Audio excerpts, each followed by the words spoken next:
సంధ్యా theatre వద్ద జరిగిన తొక్కిసలాటపై hero Allu Arjun స్పందించారు. ఆ వార్తతో పుష్ప 2 సెలబ్రేషన్స్ లో యాక్టివ్గా పాల్గొనలేకపోతున్నానని ఆవేదన చెందాడు. రేవతి ఫ్యామిలీకి ప్రగాఢ సంతాపాన్ని తెలియజేశారు. నా తరపున ఆమె కుటుంబానికి 25 లక్షల సహాయాన్ని అందిస్తానని చెప్పారు.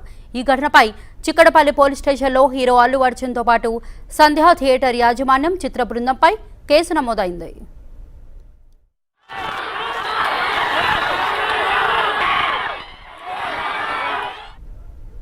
హీరో అల్లు అర్జున్ కు పోలీసుల నోటీసుల వ్యవహారానికి సంబంధించిన మరింత సమాచారాన్ని మా క్రైమ్ కరెస్పాండెంట్ దుర్గేష్ అందిస్తారు. దుర్గేష్, పుష్ప సినిమా 2 ఏదైతే రిలీజ్ అయిన వెంటనే అక్కడ సరైన ప్రికాషన్ సంధ్యా థియేటర్ లో మెయిన్ థియేటర్ కావడం ఉందని సంధ్యా థియేటర్ కు వచ్చినటువంటి తీరు చూసి అక్కడ పోలీసులకు సమాచారం ఇవ్వకుండా వచ్చినటువంటి అల్లు అర్జున్ తొక్కిసలాటలో రేవత్ అనే మహిళ కూడా చనిపోయినటువంటి పరిస్థితి. తన చిన్న కొడుకు కూడా తీవ్రంగా కావడంతోనే హాస్పిటల్లో ట్రీట్మెంట్ జరుగుతున్న పరిస్థితి. మొత్తం మీద జరిగినటువంటి షోకి ఏదైతే ఉన్నదో సరైనటువంటి పోలీసులకు భద్రత కల్పించకపోవడము, సినిమా యాజమాన్యం ఏదైతుందో థియేటర్ యాజమాన్యం పైన కూడా కేసు నమోదు చేయడం జరిగింది. అదేవిధంగా అల్లు అర్జున్ టీం పైన కూడా, యూనిట్ పైన కూడా కేసు నమోదు చేసిన పరిస్థితి. ఎందుకంటే ఆల్రెడీ మైత్రి మూవీ ఏదైతుందో మైత్రి మూవీ మెగాస్ కానివ్వండి, అది వల్ల అల్లు అర్జున్ వీళ్ళందరి పైన కూడా కేసు నమోదు చేసిన పరిస్థితి.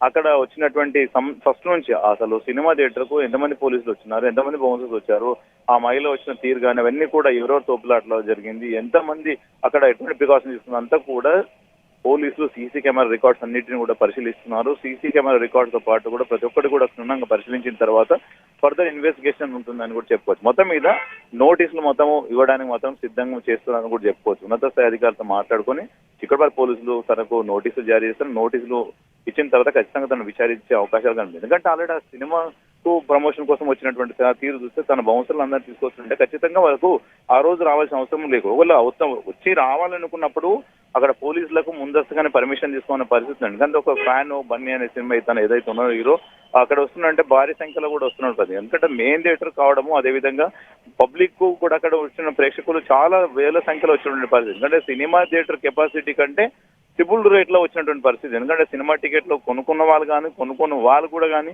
తను చూడడానికి వందల సంఖ్యలో వచ్చిన తీరు అవన్నీ చూస్తే మాత్రము సరైనటువంటి జాగ్రత్త తీసుకోకపోవడంతోనే ఇదంతా తప్పిదం జరిగిందని కూడా భావిస్తున్న పరిస్థితి. అంతా కూడా ఏది ఏమైనా కానీ ఇటువంటి ఘటన జరగడం మాత్రం ఇది దారుణమైన ఘటన అని కూడా చెప్పుకోవచ్చు. ఎందుకంటే ఇటువంటి షోస్ కూడా బ్యాన్ చేయాలని చెప్పి ప్రభుత్వం కూడా ఆల్రెడీ చర్యలు తీసుకుంటుందని చెప్పుకోవచ్చు. ఏదైతే ఉందో బెనిఫిట్ షోస్ ఉన్నాయో ఆ బెనిఫిట్ షో కారణంగానే మహిళ చనిపోయింది కనుక బెనిఫిట్ షోస్ అన్నిటి కూడా రద్దు చేస్తున్నామని చెప్పేసి ప్రభుత్వం కూడా కీలకమైనటువంటి నిర్ణయం కూడా తీసుకుందని చెప్పుకోవచ్చు. మొత్తం ఈ యొక్క ఎపిసోడ్ లో మాత్రము జరిగినటువంటి బాధాకరమైన విషయంలో కాదు వీళ్ళు ప్రతివాదులు, ఎందుకంటే వీళ్ళ వల్లనే ఆమె చనిపోయిందని భావిస్తున్నారు కనుక యజమాని పైన చర్యలు తీసుకోమని పోలీసులు భావిస్తున్నారని కూడా చెప్పుకోవచ్చు. రైట్ దుర్గేష్.